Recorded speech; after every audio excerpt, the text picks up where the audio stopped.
Parthenon and all these ruins around us are the product of virtue, of great minds and souls free from illusions, soaring to heights never before or since attained.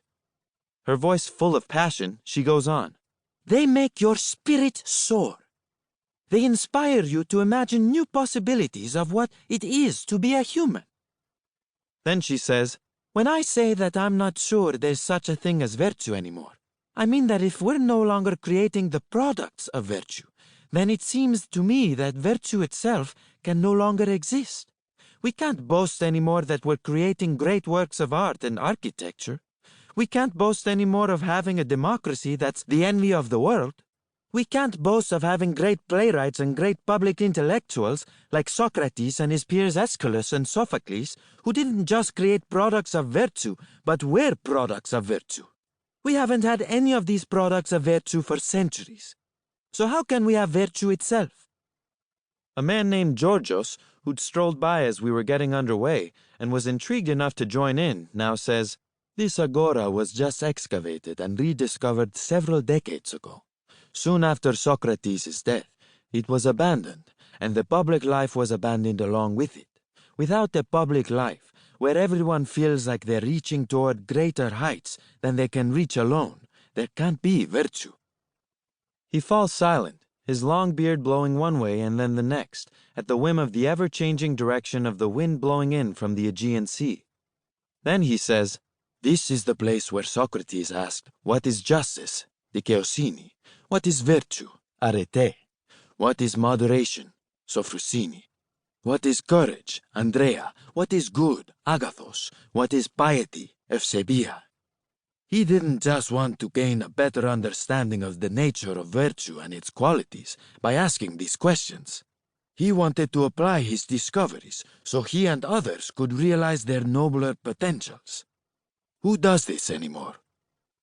Renette, the woman seated beside him, says, I think people were scared to do it after what happened to Socrates.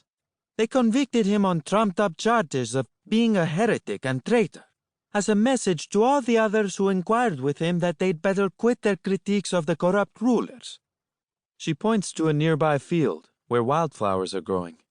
That's where he's said to have drunk the small cup of hemlock and died. He hoped that others would be inspired by his example and would continue questioning more than ever.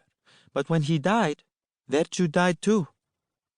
Eleftheria, a librarian and a friend of Maria, now says, we declared the year 2001 the year of Socrates in Greece. There were all these conferences and readings. We did reenactments of Plato's Socratic dialogues. We had more Socrates impersonators than you have Elvis impersonators in your country. But we didn't hold one dialogue as we're doing now. It wouldn't have occurred to us. We're so far removed from the type of questioning Socrates practiced. We treat Socrates like a musty museum piece, so we no longer live the examined life that he modeled.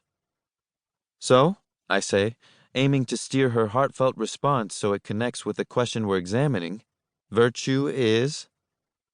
Virtue, Eleftheria says, is questioning convictions with the intent of discovering a higher purpose in life and then pursuing that purpose so you can become more excellent and in the process inspire your society to become more excellent.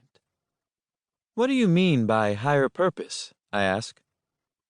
Something that's greater than yourself, says Patty, a high school student who, we discovered earlier in the day, is also a distant relative of mine. The Athenian civilization that existed back before Socrates' adulthood is the best example. They worked together to create an open society where everyone could develop their talents to the fullest. They had a perfect combination of selfishness and selflessness, because they knew you couldn't reach higher ground without helping your society reach it too. Then Nikos, a junior high school student, says, virtue isn't something to be defined, really. It's something to be lived. Like when Socrates was having dialogues here, his society was no longer living the virtuous life. Socrates and company began asking, what is virtue? Because they'd quit living virtue. When you have to start asking what virtue is, that's a sure sign that you've stopped being virtuous. Is that always true? I query. Can it really hurt while you're living the